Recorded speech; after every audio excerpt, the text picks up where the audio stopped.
RV parks are dangerous. They are very dangerous. My neighbors were horrible. They were just really loud and messy and stealing things, and it was a disaster.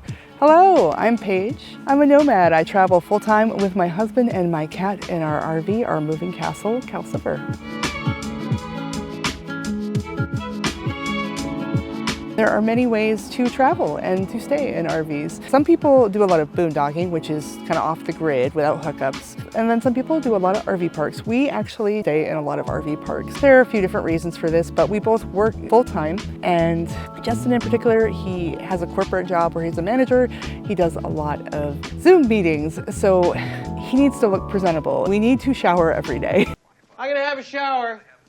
And also we need to be stable enough, with the electricity and the internet that it's not getting in the way of his job. So RV parks, generally speaking, are a lot more stable that way. And mostly staying at RV parks has been pretty good. In today's video, I'd like to talk about 10 things I wish I knew before. The things that, people hadn't really told me. These are in no particular order. Let's dive in. The first thing is that RV parks have daily, weekly, and monthly rates, and they vary drastically. Typically, the most expensive way to travel is just staying one night somewhere. It depends on the place, but typically if you're staying a full week, an RV park will give you at least like one night free. And by far the cheapest way to stay is booking a month.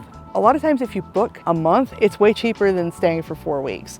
And when you book 30 days, it usually comes out to about 2.5 weeks at the weekly rate. So you can really save a lot of money. There are some places that don't have monthly rates, and typically those are vacation spots. One notable example I can think of right off the top of my head is Walt Disney's Fort Wilderness. They do not have monthly rates. I don't even think they have weekly rates. They want you to pay because they know they have the demand there. And frankly, they don't necessarily want people kind of going in there and staying and living. They want vacationers. But a surprising number of RV parks actually do monthly rates. Typically though, you can't book more than 4 weeks or 28 days online. You have to actually call the campground and talk to someone and say that you want to do monthly. I really found that confusing until we started actually doing some monthly stays here and there. What I found was a lot of times they want to run a background check or have you submit an application, because if you're going to be around a month or 2 months or 3 months or 4 months, they want to make sure you're going to be a good tenant. They want to look into you a little bit. And the second thing I wish I had known before staying at RV parks was that check-in procedures and check-out procedures and all that can be really confusing, and it can vary from place to place, and you need to be really careful reading it. All the hours are different. There's no like standard check-in and check-out. I would say probably the most average would be places typically will want you to check out by 11 a.m. and then, maybe on the other side, you can usually check in somewhere between 1 p.m. and 3 p.m., but it really depends on the park. I've had check-in times that were as late as 4 p.m.s. I've had a few checkouts that were as early as 10 a.m. It really depends, and some RV parks are really good about putting it on their website so you can look it up beforehand. Some don't even tell you until after you've reserved the site, which can be really crazy and really difficult if you're trying to plan when you need to get from one place to another. It can be annoying. Some have late checkout fees, some don't permit late checkouts at all. Some allow early check-ins if you ask, some charge a fee, some say no early check-ins whatsoever. It really all depends. After hours check-ins too can be interesting. So some places will be like, you can't check in until 3 p.m., but you got to be there before 5 p.m. So it's like you have to get to your campsite between 3 and 5 p.m. And traffic, things happen, like it can be nuts. We had a short window like that one time when we were in Washington State. And luckily, the campground had after-hours check-in procedures for us. They left our check-in papers for us at a safe location. They told us how to get there. They told us the gate code, everything we needed to get in. Otherwise, I don't know what we would have done. But what I did was, as soon as I knew we were going to be late, I called the office and I spoke to the woman at the front. And I think that's the best policy, to call and talk to a human and see what they can do for you. Most places have some type of after hours check-in procedure, but I've been to places that don't actually. The third thing is that the rules for RV parks vary from place to place, like drastically. And sometimes the rules can be kind of annoying depending on the park. but I will say it's better than RV parks that have no rules. I love rules. No rules is chaos. I know this sounds weird. I used to be like, oh, why is everything so rulesy? But then I went to an RV park where the owners weren't really taking care of the place. They weren't watching it at all.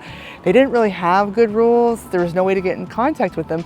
And my neighbors were horrible. They were just really loud and messy and stealing things, and it was a disaster. Totally the worst park we've been to because there were no rules. So I get it.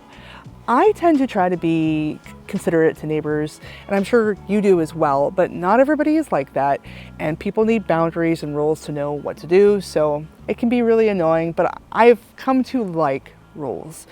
It lets me know what the owners expect from me as a guest, and it kind of keeps everybody else in check. At least there are guidelines, even if people don't always follow them. The fourth thing I wish I realized before staying at RV parks has to do with laundry. I don't really need to have a washer and dryer in my rig, which is good because I don't. There have been very few RV parks I've stayed in that didn't have some kind of laundry facility. The one thing that can be tough at an RV park is if the ratio between campers and machines isn't good. So let's say you got like 120 RV sites and there's a lot of full-timers, people who live here and have to do their laundry. You have 120 sites and you've got like 4 washers and 4 dryers, and let's say like one of them is on the fritz. So you've got 3 laundry machines and 120 families. It can get really hectic. People get really cranky. It's the type of thing where you've got one family with a bunch of kids, they need all the machines. And then if they're doing their laundry and they get distracted and they don't move it. How rude. People get really ornery. It can get kind of crazy. The fifth thing that I wish I had known is that you're not allowed to do maintenance on your rig or any like auto repair. Typically in parks, it's a very rare park that will let you do anything like that. You know, very simple stuff like change your oil or whatnot. They're basically worried about you getting the park dirty or ruining stuff or creating a disturbance for your neighbors, and I get that. But when you're a nomad and you live in a motorhome, it can be really inconvenient. That said, you can typically do very minor maintenance on things as long as it's not noticeable, it's not messy, it's not noisy, that sort of thing. Just very minor things, but definitely read the policy, and if you have a concern, you can always talk to the management and see what they're actually concerned about. The sixth thing I wish I'd known before staying in RV parks is that they're not dangerous. Well, they're kind of dangerous. RV parks are dangerous. They are very dangerous, but it's because of the weather, especially tornadoes. Thankfully, they're pretty localized. You can have a tornado hit a building and then the building next door doesn't get hit, but it is a factor, and it is probably the biggest danger to us staying in RV parks. Other biggest danger that we've had is literally driving on the road. Other drivers can be really dangerous, and RVs don't maneuver well, and you have to be really careful about that. But yeah, it's the tornadoes, man, and the flooding and the hurricanes you gotta watch out. So watch the weather, get a good weather app. If you don't know about weather, you need to learn. And if you're concerned about the weather at all, learn where there are storm shelters in your area, or leave, preferably leave if you're really freaked out. It can be dangerous out there. RVs do not do well in the wind. We've had some spicy weather. We've been in some thunderstorms. Justin's really good at understanding weather, but we've had some hail on the roof. It's been spicy sometimes, and until you do it, it's hard to understand how dramatic it can be sometimes out here. So the seventh thing I want to talk about is that both sun and shade have drawbacks. You're like, what? What? Yeah, sun and shade is a whole different thing, like whether you've got a sunny site or a shaded site, completely different. Typically, people do prefer shaded sites. You'll see people will charge a premium for it. RV park owners will grow the trees, and there's a reason for that. It's a metal box. The sun will heat up a rig really fast. It's like living inside an easy bake oven. And depending on your AC and the size of your rig and your insulation, some ACs can't keep up with full open sun in the Mojave Desert, for example. So awesome, like shade is great, right? Shade all the way? Well, not necessarily. For us especially, we work full time, we need reliable internet. We actually have a really cool bonded internet setup that Justin's gonna go into in a future video. But it draws from multiple sources of internet, and one of the things we use is the Starlink, which has been our savior when campground Wi-Fi is bad and we don't want to use our data plan. It's been fantastic. The big drawback with a Starlink is that if there's too much tree coverage, satellites can't work. So then we've got to use our cell phone data, and that can be a little patchier for Justin's meetings. If the campground Wi-Fi is good, great. That's a rarity on the road though. Full-timers will let you know that it's a rare campground that has good Wi-Fi. So that can be a factor. The other big thing is that trees drop leaves, right? And they have branches and all that. So it can get really messy on top of the roof. We have a ladder that we carry in the back. We can get up and we can brush stuff off, but it's another step. It can be difficult. It can be time consuming. And we're only about 11.6 in our RV in height, but some of y'all are much taller, 12 and a half, 13 feet. And sometimes those branches can scrape AC units and scrape the rig, and it can make parking a lot harder at the RV park. So it's a double-edged sword, sun and shade. The eighth thing I wish I knew, price is an indicator for an RV park, but it's not the only indicator.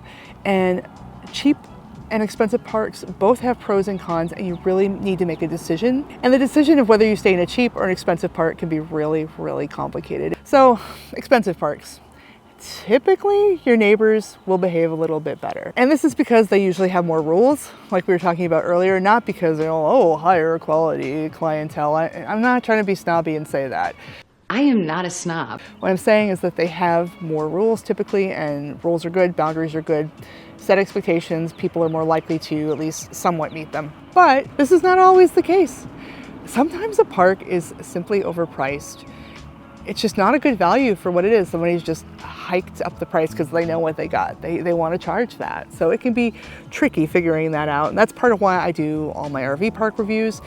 I'll link that playlist down below. That said, we famously overpaid for one RV park out in Washington State early on in our adventures. It was near Mount St. Helen, so had that going for it. It was in a good location in the area of Washington we were looking at maybe to get some land in. It was a few hours from Portland, but not too bad. We were able to check out Portland, Oregon. It was really, really pretty, but it cost about twice what it should have.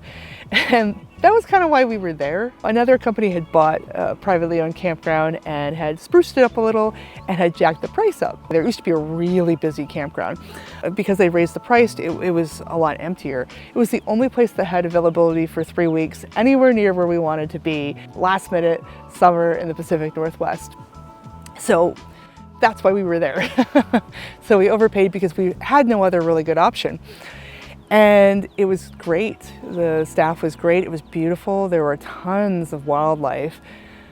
It was expensive, very expensive, but we had the entire road to ourselves most of the time we were there. It felt like our campground. So in the end, we ended up getting a lot of value about it. It was a really cool experience, even though it was way overpriced. So pros and cons, pros and cons. The ninth thing that I wish I'd known going in is you cannot count on any specific amenity at the RV park working. This can be kind of frustrating.